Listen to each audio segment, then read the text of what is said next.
It was a bright, sunny afternoon in Greenfield Park, a serene suburban escape where families gathered to enjoy the fresh air. Children squealed with joy as they chased each other around the playground, their laughter mingling with the rustle of leaves in the gentle breeze. Couples strolled hand in hand along the walking paths, and picnic blankets dotted the grassy hills, forming a picturesque scene of community harmony. On a shaded bench near the heart of the park, an elderly black man named Ernest Lewis sat quietly. He was in his 70s, with gray hair peeking out from under a bright red MAGA hat that contrasted sharply with his neatly pressed navy jacket and brown slacks. He held a well-worn hardcover book in his weathered hands, its spine creased from years of use.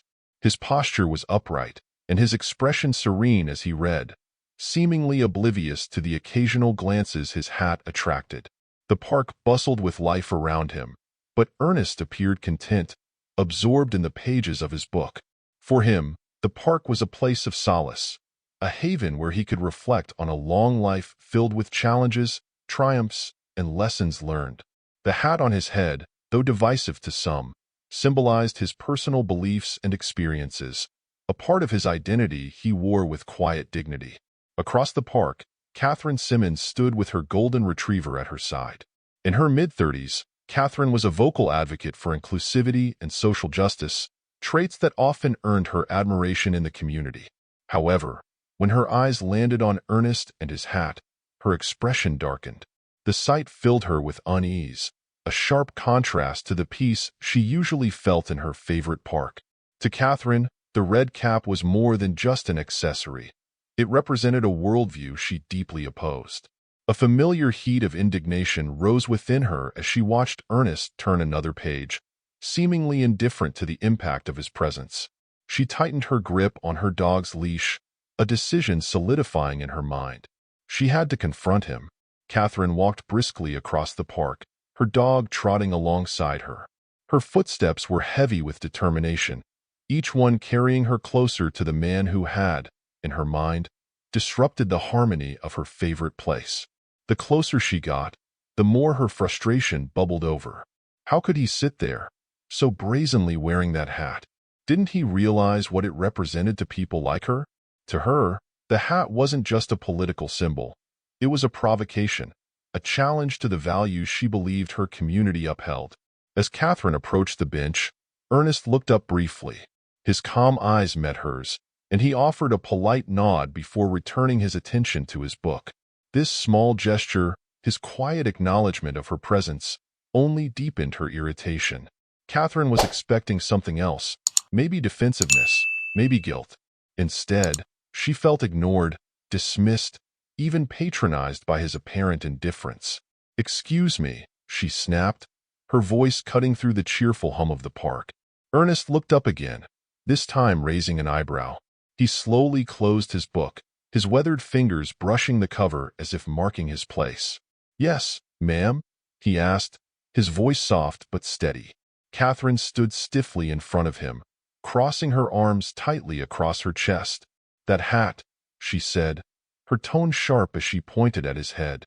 "It doesn't belong here. This is a community space. Families are here. Kids are playing. You're making people uncomfortable." Ernest tilted his head slightly, his expression unchanging. "I'm just sitting here reading, ma'am," he replied. "I'm not bothering anyone." Catherine's dog let out a small bark, pulling at the leash, but she barely noticed. She was too focused on Ernest, who remained seated, calm and unflinching. "Not bothering anyone," she repeated, her voice rising. "That hat represents hate. It represents division. People like you." She stopped herself, the words catching in her throat.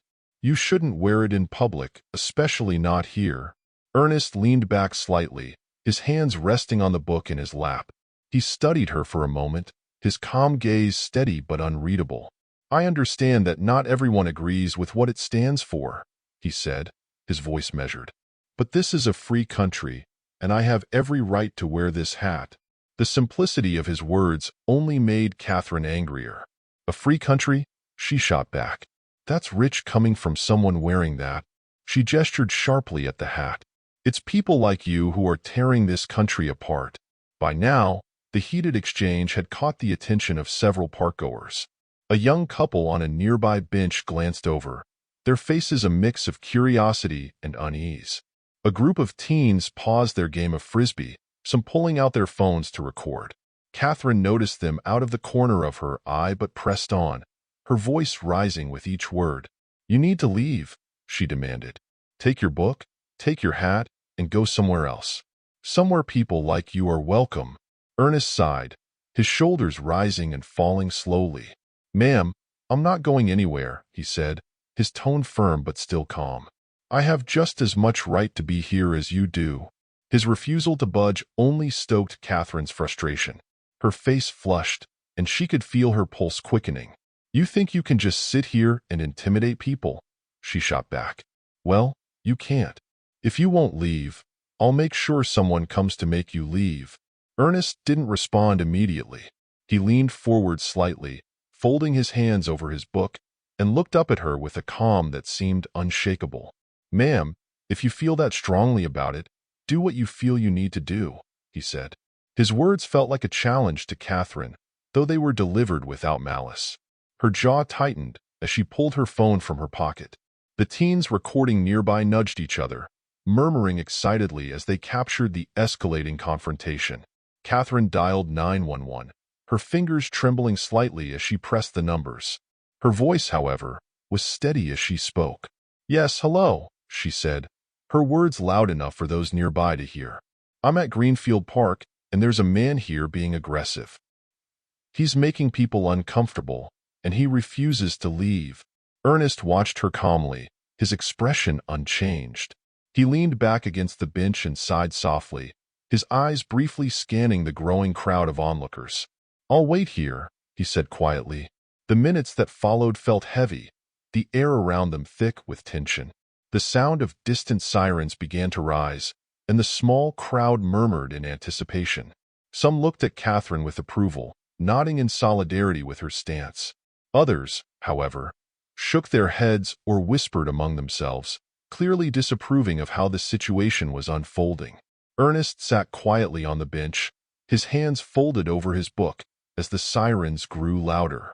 Catherine stood a few feet away, her arms crossed tightly, her dog sitting obediently at her side. The stage was set, and all eyes were on them as the police arrived. The sound of sirens grew louder, cutting through the usual tranquility of the park. Conversations stopped, children paused their play, and the crowd of onlookers expanded. The tension was palpable as the police car rolled into view, pulling up near the park entrance. Two officers emerged, their uniforms crisp and their expressions professional. The male officer, a tall man with a strong build and a sharp gaze, surveyed the scene quickly. His partner, a shorter woman with a composed demeanor, adjusted her utility belt as she followed. Their eyes fell on the crowd, noting the phones held aloft by the teens recording the incident and the whispers among the spectators. Catherine moved toward them as soon as they exited the vehicle, her voice brimming with urgency. "Officers, thank you for coming," she said, pointing toward Ernest, who remained seated on the bench, his hands resting calmly on his book. "That man over there. He's been aggressive and is making people uncomfortable. He refuses to leave." The officers exchanged a quick glance before the male officer raised a hand to calm Catherine. "We'll take it from here, ma'am," he said in a measured tone. They walked toward Ernest, who looked up as they approached, offering a polite nod. "Good afternoon, officers," Ernest said, his voice steady and untroubled. "Afternoon," the male officer replied, stopping a few feet away from him. "We received a report about a disturbance. Would you mind telling us what's going on?" Ernest leaned back slightly, his posture relaxed but respectful. "Of course, officer," he said. "I've just been sitting here, reading my book. This lady came over and told me I needed to leave because of my hat. I told her I wasn't bothering anyone and that I'd stay right here." The female officer glanced at the book resting in his lap, then at the red MAGA hat perched on his head. Her brow furrowed slightly as she processed his words. "Have you been aggressive toward anyone?" she asked. "No, ma'am," Ernest said, shaking his head. "I haven't said or done anything threatening. Just reading and enjoying the day." The male officer turned and addressed the growing crowd. Did anyone here witness what happened? Several people nodded or raised their hands, and a middle-aged woman with a stroller stepped forward hesitantly. I saw everything, she said. He was just sitting there, minding his own business. The woman gestured toward Catherine, went up to him and started yelling. He didn't do anything wrong. Another onlooker, a young man holding his phone, added, Yeah, he was just sitting there. I've been recording the whole thing. He waved his phone slightly, and the officers nodded, noting his statement. Catherine, still standing a short distance away with her dog, crossed her arms tightly. You're not listening, she exclaimed, her voice rising. That hat is a symbol of hate. It makes people uncomfortable, and it doesn't belong here. The male officer turned toward her, his expression neutral but firm. Ma'am, wearing a hat, even one some might find controversial, isn't a crime, he said. Unless he's threatened you or anyone else here, he hasn't broken any laws. Catherine's face flushed red. You don't understand, she insisted. He's trying to intimidate people. Look at that hat. It stands for everything that's wrong with this country. The female officer raised a hand to interrupt gently. Ma'am, I understand you have strong feelings about this, but our job is to ensure everyone's rights are protected. Based on what we've seen and heard, Mr. Lewis hasn't done anything to warrant police action. The crowd murmured in agreement, and Catherine could feel the shift in the atmosphere. The support she thought she had was fading. People were no longer nodding in solidarity, but exchanging skeptical glances. Some whispered among themselves, and a few chuckled softly. The male officer's radio crackled to life. He stepped aside, speaking in low tones as he received additional information. When he returned, his demeanor had subtly changed. He exchanged a quick glance with his partner, who looked at Ernest with newfound recognition. The female officer stepped closer to Ernest. Her expression softened slightly, and her voice took on a respectful tone. Chief Lewis, she said, addressing him by title, is there anything else you'd like us to handle here? Gasps rippled through the crowd. Catherine's eyes widened, her face paling. Chief, she repeated, her voice barely audible.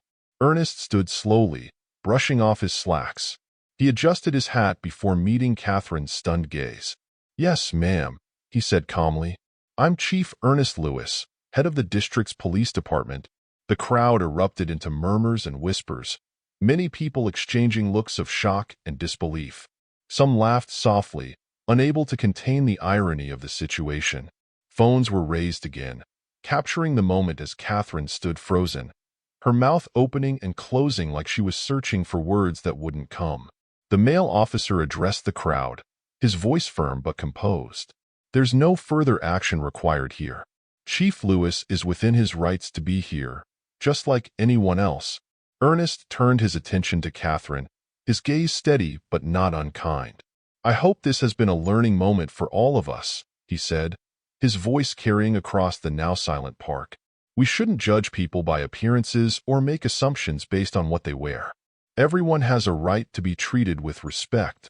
Catherine's face burned with humiliation as she looked around. The crowd's judgmental stares felt like a spotlight shining on her. She opened her mouth to respond but found she had nothing to say. Ernest gave the officers a polite nod, then turned and walked away, his book tucked under his arm.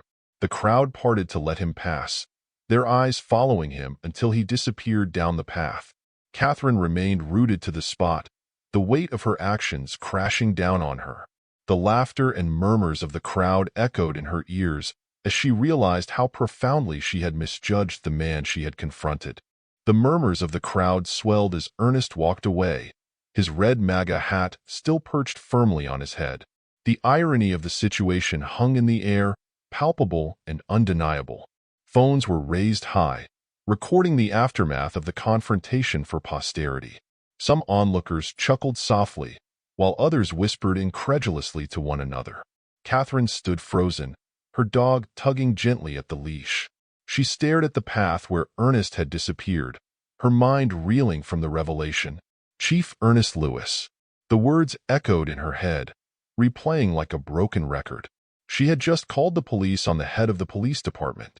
The officers who had responded to her call remained by the bench, their composed expressions a stark contrast to Catherine's growing embarrassment. The male officer glanced at her briefly before turning to address the gathering crowd. "Folks, it's time to disperse," he said firmly. "There's nothing more to see here." Though some people lingered, unwilling to miss a moment of what they clearly viewed as spectacle, the majority began to drift away. Parents called to their children, teens pocketed their phones, and couples resumed their strolls. Yet the whispers followed Catherine like a shadow. She remained rooted to the spot. Her cheeks flushed a deep red as the female officer approached her. "Ma'am," the officer said, her voice calm but tinged with subtle disappointment, "I think it's best if you head home." Catherine opened her mouth to respond, but her voice faltered. What could she say? Her indignation had burned out, replaced by a creeping sense of humiliation and regret. Nodding stiffly, she turned and walked away, her dog trotting obediently beside her. She could feel the weight of lingering gazes and the muffled laughter of those who still watched. As she walked to her car, she replayed the incident in her mind. She had been so sure of her righteousness, so convinced that she was protecting her community from a disruptive presence.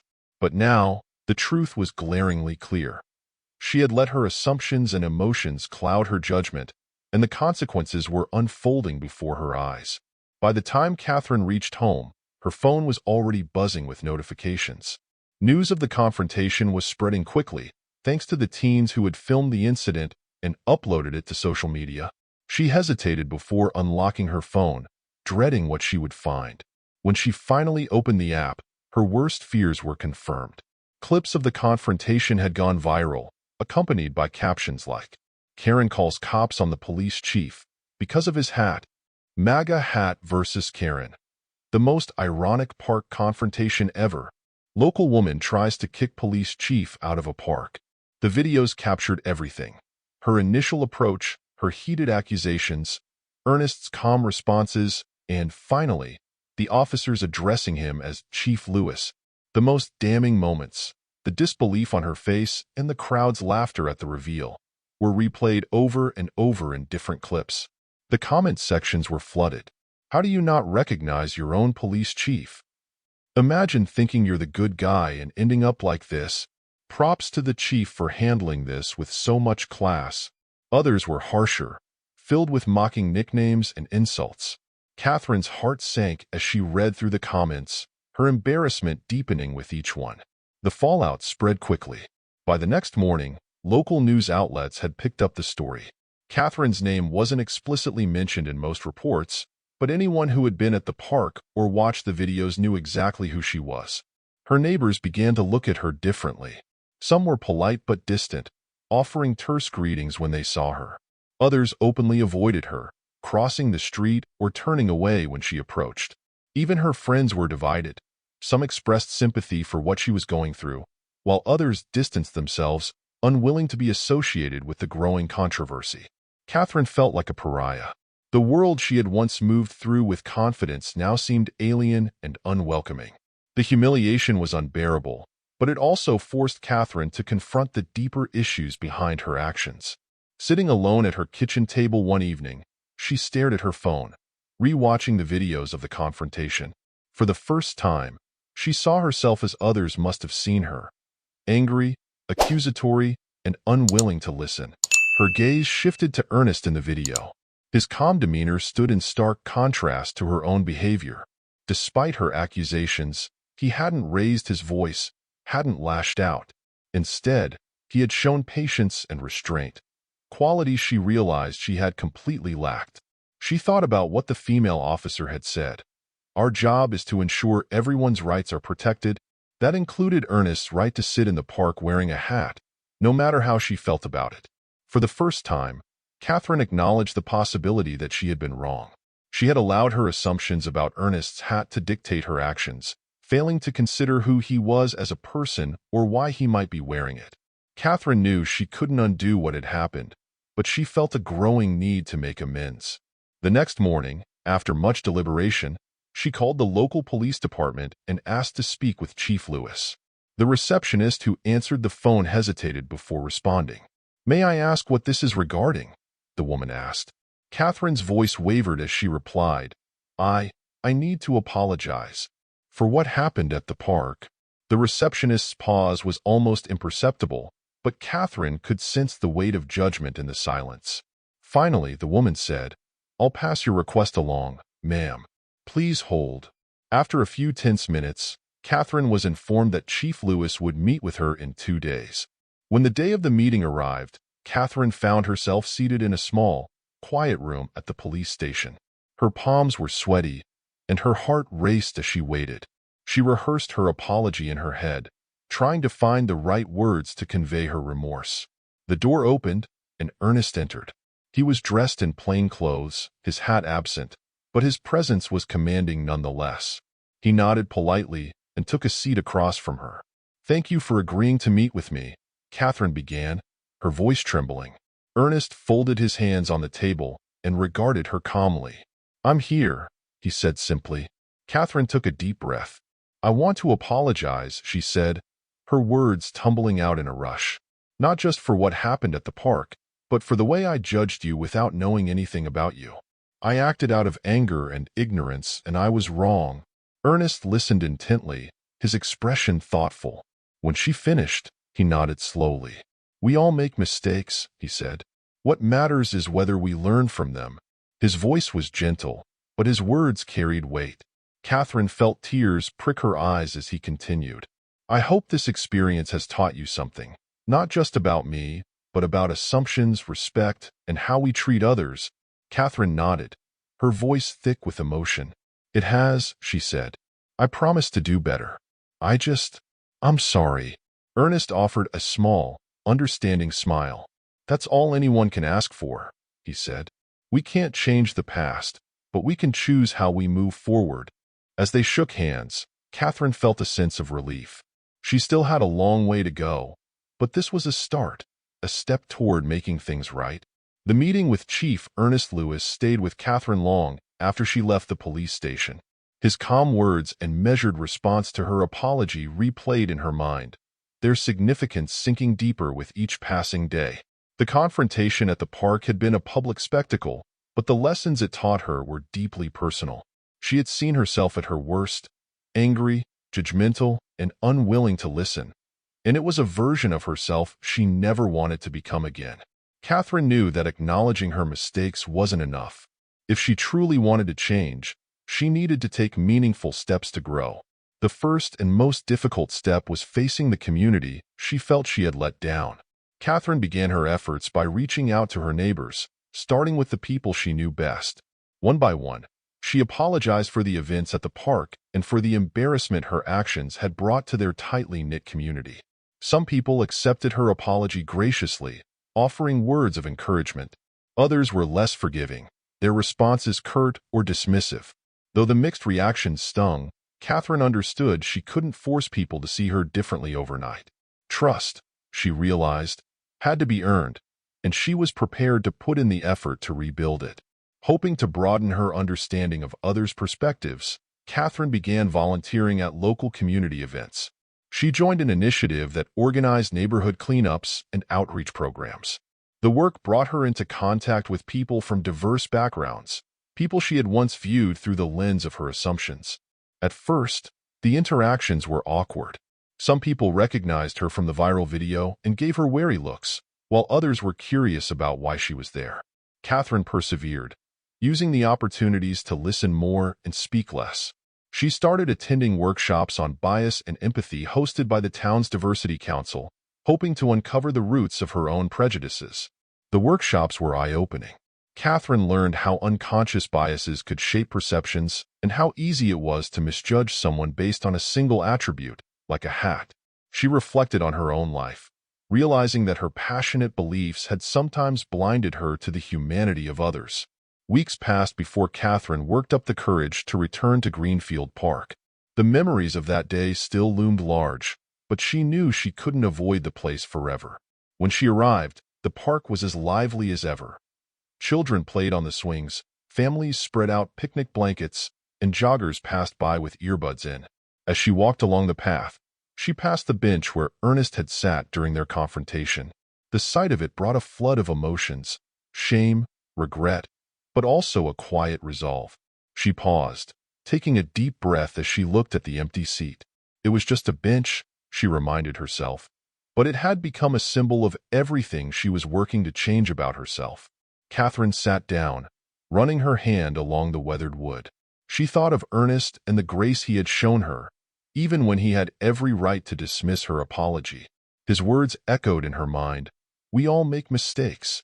What matters is whether we learn from them. For the first time, Catherine felt a sense of peace. The park wasn't just a place of confrontation anymore. It was a place of growth, a reminder of the person she was striving to become. Over time, Catherine's efforts began to make a difference. Her involvement in community events earned her the trust of some who had initially distanced themselves. Neighbors who had once avoided her began greeting her warmly, noticing the changes in her demeanor.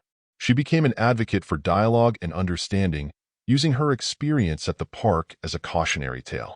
When asked about it, she spoke openly about her mistakes and the lessons she had learned, hoping her vulnerability would encourage others to reflect on their own biases. Though she still faced moments of self-doubt, Catherine found strength in the small victories. Each workshop she attended, each event she volunteered for, and each relationship she rebuilt felt like a step in the right direction. She began journaling about her journey, capturing her thoughts and emotions as she navigated the process of self-improvement. Catherine realized that growth wasn't linear. There were days when the shame of her past actions resurfaced, and she felt like giving up.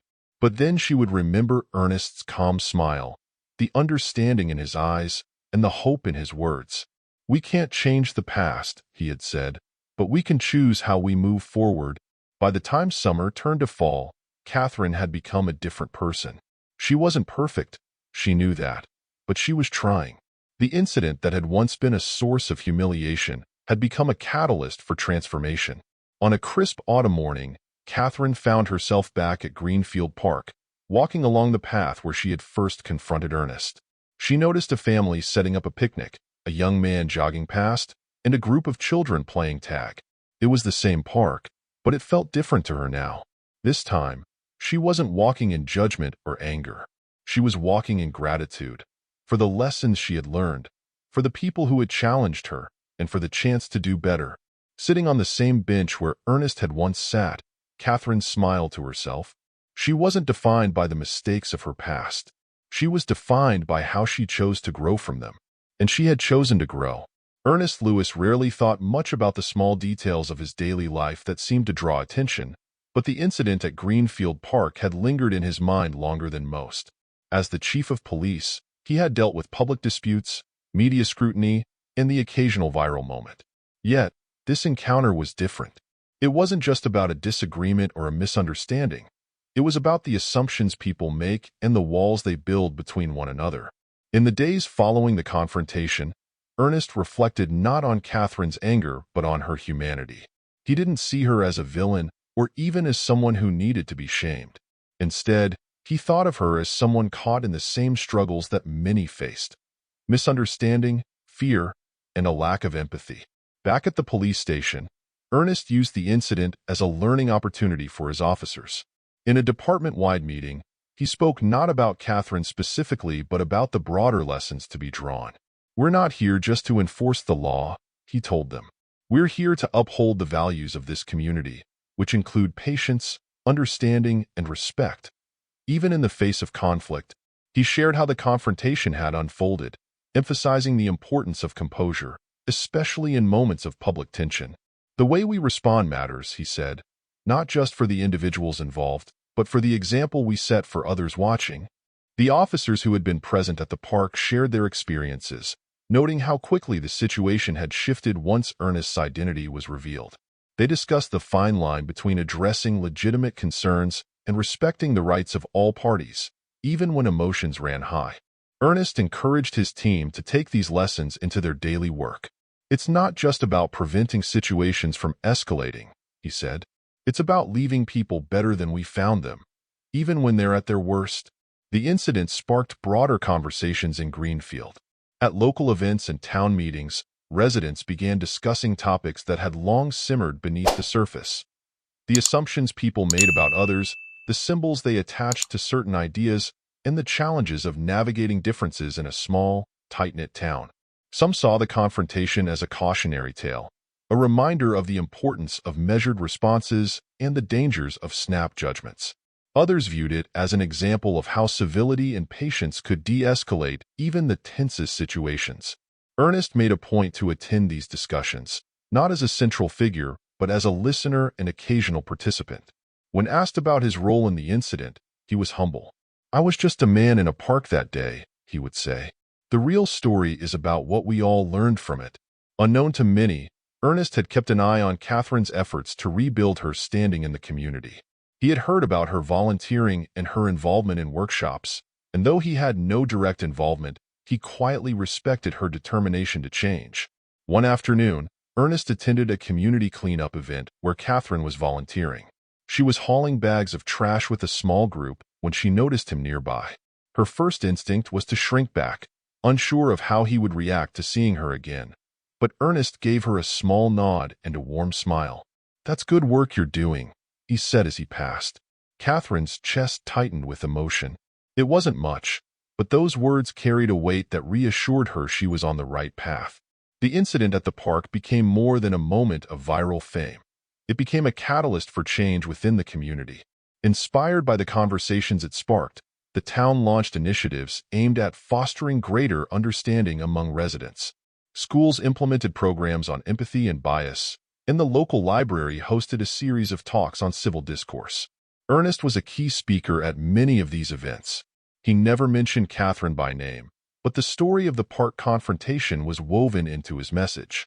He spoke of the importance of seeing people as more than their appearances, actions, or affiliations.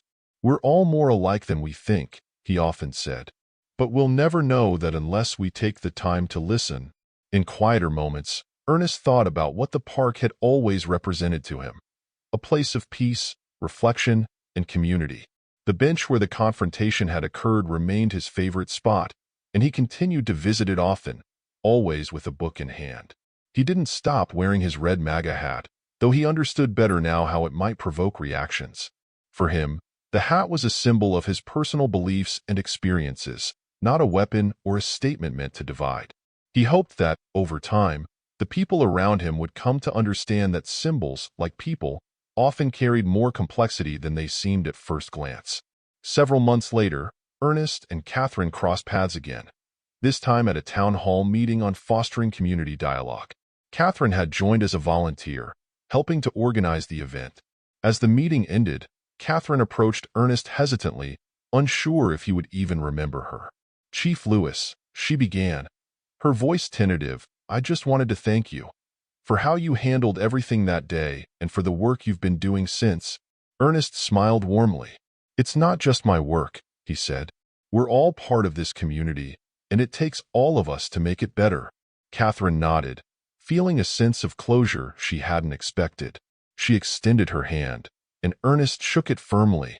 As they parted ways, Catherine realized that she had not only found forgiveness but had also earned something far more valuable: a renewed sense of purpose and belonging in the community she once feared she had lost. Months after the confrontation at Greenfield Park, the town seemed to have grown stronger as a community. The incident, though embarrassing for Catherine and unsettling for many, had sparked meaningful change.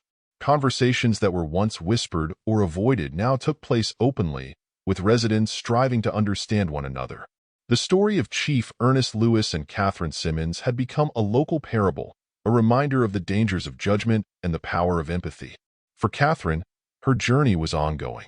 She continued to reflect on the lessons she had learned and to challenge her own assumptions. The workshops, volunteering, and apologies were part of her daily effort to rebuild trust and, more importantly, to live as a better version of herself. One crisp autumn afternoon, Catherine returned to Greenfield Park. She walked past the playground, smiling at the sound of children's laughter, and made her way toward the familiar bench. This time, Ernest was already there, a book in his hands, his red MAGA hat perched on his head. Seeing her approach, Ernest looked up and smiled. "Afternoon, Miss Simmons," he said warmly. "Afternoon, Chief Lewis," she replied. Catherine hesitated, then gestured to the empty space beside him. "May I join you?" "Of course," he said, sliding his book closed but keeping a finger tucked between the pages. They sat in silence for a moment, the hum of the park around them. Catherine finally broke the quiet. "I wanted to thank you again, for your patience, for everything you've taught me. I've been trying to do better." Ernest nodded, his expression thoughtful. "That's all any of us can do," he said. "Every day is a chance to grow. Some lessons are harder than others, but they're always worth it."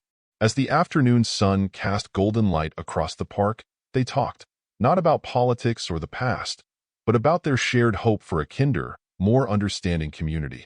It was a small moment, but one that felt like a true beginning for both of them. Months after the confrontation at Greenfield Park, the town seemed to have grown stronger as a community. The incident, though embarrassing for Catherine and unsettling for many, had sparked meaningful change. Conversations that were once whispered or avoided now took place openly, with residents striving to understand one another. The story of Chief Ernest Lewis and Catherine Simmons had become a local parable, a reminder of the dangers of judgment and the power of empathy. For Catherine, her journey was ongoing. She continued to reflect on the lessons she had learned and to challenge her own assumptions. The workshops, volunteering, and apologies were part of her daily effort to rebuild trust and, more importantly, to live as a better version of herself. One crisp autumn afternoon, Catherine returned to Greenfield Park. She walked past the playground, smiling at the sound of children's laughter, and made her way toward the familiar bench. This time, Ernest was already there, a book in his hands, his red MAGA hat perched on his head. Seeing her approach, Ernest looked up and smiled. "Afternoon, Miss Simmons," he said warmly. "Afternoon, Chief Lewis," she replied. Catherine hesitated, then gestured to the empty space beside him. "May I join you?" "Of course," he said, sliding his book closed but keeping a finger tucked between the pages. They sat in silence for a moment, the hum of the park around them. Catherine finally broke the quiet. "I wanted to thank you again, for your patience, for everything you've taught me. I've been trying to do better." Ernest nodded, his expression thoughtful. "That's all any of us can do," he said. "Every day is a chance to grow. Some lessons are harder than others, but they're always worth it." As the afternoon sun cast golden light across the park, they talked, not about politics or the past, but about their shared hope for a kinder, more understanding community. It was a small moment, but one that felt like a true beginning for both of them. The months that followed the park incident saw Greenfield transform in subtle but profound ways. The story of Chief Ernest Lewis and Catherine Simmons, though deeply personal, resonated with many in the community. It had revealed uncomfortable truths about bias and judgment, but it had also highlighted the potential for growth and reconciliation. The town embraced the lessons of that day, turning what could have been a divisive moment into an opportunity for unity. Schools began incorporating discussions on empathy and understanding into their curricula, inviting local leaders to share their experiences. Chief Lewis became a regular speaker at these events, using his encounter with Catherine as a teaching tool, not to shame but to inspire. "We are more than our symbols," he would say, "and we are more than our worst moments. What matters is what we choose to learn from them." Catherine, too, found herself stepping into a new role in the community. While she had once avoided the spotlight out of embarrassment, she now leaned into opportunities to share her story. She spoke at workshops and town halls, openly acknowledging her mistakes and the journey that followed. "I learned the hard way," she said at one event, "that it's easy to judge someone at a glance. But if we take the time to listen, to truly understand each other, we find that we have more in common than we think." Her vulnerability was met with respect. The same neighbors who had once whispered behind her back now saw her as a symbol of growth and humility. One sunny afternoon, Greenfield Park hosted a community gathering, celebrating the diverse voices that made the town unique. Families filled the grassy expanse, children played games, and tables overflowed with food. Catherine walked through the park, smiling as she greeted familiar faces. She spotted Chief Lewis sitting on his favorite bench, his book in hand and his red MAGA hat perched proudly atop his head. She walked over, waving. "Chief Lewis," she said, her tone warm. "Miss Simmons," he replied with a nod. They sat together, the park alive with laughter and conversation around them. It was no longer a place of conflict, but a symbol of how far they, and the community, had come. Together, they had proven that even the deepest divides could be bridged with understanding and respect. Thank you for listening to this inspiring story of growth and understanding. Don't forget to like, share, and subscribe for more uplifting tales that spark reflection and connection.